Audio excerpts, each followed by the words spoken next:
Commission ఇచ్చిన వాళ్ళే ప్రభుత్వం ఇది. టీఆర్ఎస్ ప్రభుత్వం నంబర్ 1 చేసింది, 10 సంవత్సరాలు జబర్దస్త్ చేసింది. మందు బత్తాల కాడ కూడా ఏం రాలేదు. ఈ మందు బత్తాలు అడగపోతే అడిగి కొడపోతే కొని అని ఉంటుంది కదా. మందు బత్తాల కాడ కూడా తిప్పలే.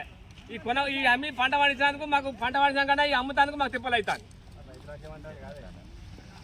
పైసలు ఇచ్చిందే అంట తూకం వేయటం జరిగింది. ఇప్పుడు 50% మరి ఈరోజు మార్కెట్లోనే ఉన్నాయి. ఈరోజు మరి రాత్రి కురిసినట్టు అకాల వర్షంతో కుప్పలను తడిసిపోయి మొక్కజొన్నలు వాసన వస్తూ ఉన్నాయి. అట్లాగే వరి ధాన్యం కూడా కింద తడిసిపోయి ధాన్యం కూడా మొలకెత్తేటువంటి అవకాశం ఉంది. మరి ఇటువంటి పరిస్థితులు రైతులు చాలా ఇబ్బందులు పడుతూ ఉన్నారు. వాళ్ళు కష్టపడి పండించిన ధాన్యాన్ని అమ్ముకోవటానికే చాలా ఇబ్బందులు పడుతూ ఉన్నారు. ఇది కాంగ్రెస్ ప్రభుత్వం యొక్క విధానం. ఇది ఈ ప్రభుత్వంలో రైతన్నకు అన్ని రకాల నష్టమే జరుగుతూ ఉంది. మరి రైతు పంట పండించేటప్పుడు అవసరమైనటువంటి మరి యూరియా బస్తాలు కానీ మందు బస్తాలు కానీ ఇచ్చేటువంటి పరిస్థితి లేదు. అట్లాగే రైతుకు అవసరమైన పెట్టుబడి ఇచ్చేటువంటి సాయం కూడా లేదు. కానీ అయినా రైతు కష్టపడి తన వృత్తి ధర్మంగా పంటను పండించి అమ్ముకోవడానికి తీసుకొస్తే ఈరోజు రైతు పరిస్థితి అగమ్య గోచరంగా ఉంది. మరి ఇంత దారుణమైన పరిస్థితిలో ఈ ప్రభుత్వం ఇప్పటికైనా మరి నిద్ర లేవాల్సిన అవసరం ఉంది. గత నెల రోజులుగా మేము మా పార్టీ తరఫున బీఆర్ఎస్ పార్టీ తరఫున మరి వెంటనే వేగవంతం చేయండి, కొనుగోలు వేగవంతం చేయండి, వర్షాలు వస్తే ఇబ్బందులు అవుతాయి, రైతులు నష్టపోతారు, కష్టపడి పండించిన పంట మరి వృధా అవుతుందని చెప్పి చాలాసార్లు మేము మరి ప్రభుత్వానికి సూచన జరిగింది. అయినప్పటికీ కూడా వాడు పెడిచేమని పెట్టి వాళ్ళందరూ కూడా ఇప్పటికి కూడా మరి మొద్దు నిద్రను వీడట్లేదు. ఇప్పటికైనా ఈ ప్రభుత్వం మరి గమనించి మరి వెంటనే కొనుగోలు ఏర్పాటు చేయాలి. మరి మొక్కజొన్న రైతుల విషయంలో పూర్తిగా సవత్తలి ప్రేమ చూపించడం జరుగుతూ ఉంది. రైతునే బార్దాన్ని కొనుక్కొచ్చుకోమని చెప్తా ఉన్నారు. రైతే సుతిని కొనుక్కొచ్చుకోవాలి, ఆ రైతే బస్తాలు నింపాలి. తర్వాత బస్తాలు నింపినప్పటికీ కూడా మరి వర్షాన్ని తడుస్తున్నాయి తప్ప ఇప్పటివరకు కాంట తూకం వేయట్లేదు. మరి ఇంత దారుణమైన విషయాన్ని మరి ప్రభుత్వానికి తెలిసి కూడా మన నిద్ర నటిస్తూ ఉంది. ఇప్పటికైనా రైతును ఆదుకోవాల్సిన అవసరం ఉంది. అట్లాగే వరి ధాన్యం రైతును కూడా ఆదుకోవాలి. మరి ధాన్యం తడిస్తే 2 రోజులకు మొలకొచ్చే అవకాశం ఉంటుంది.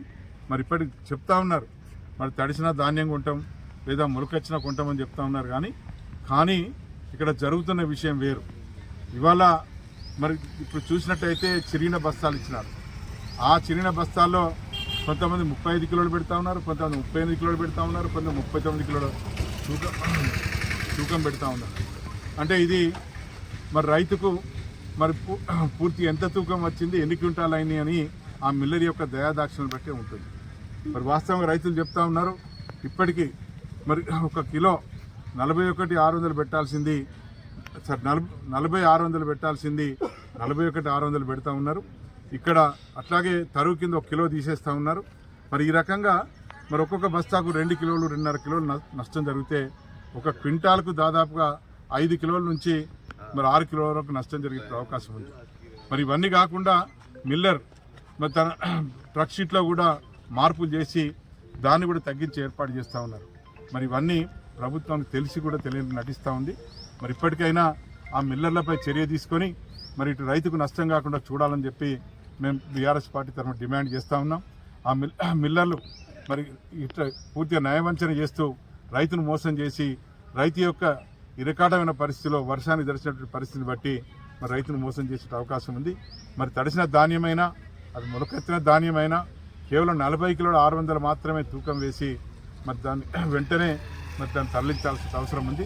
ఇంకా కాలయాపన చేసినట్టయితే మరి ఇంకా రాబోయేటువంటి 2-3 రోజుల్లో మళ్ళీ వర్షాలు వచ్చే అవకాశం ఉంది.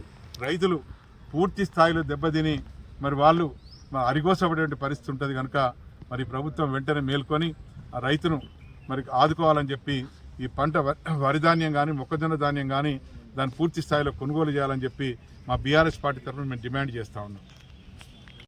రైతుకు న్యాయం, రైతుకు న్యాయం, మొక్కజొన్న ధాన్యం కొనుగోలు వెంటనే. బీఆర్ఎస్ కేసీఆర్ గారి నాయకత్వం, దాసరి మనోడి గారి నాయకత్వం, మొక్కజొన్న ధాన్యం కొనుగోలు వెంటనే. మొక్కజొన్న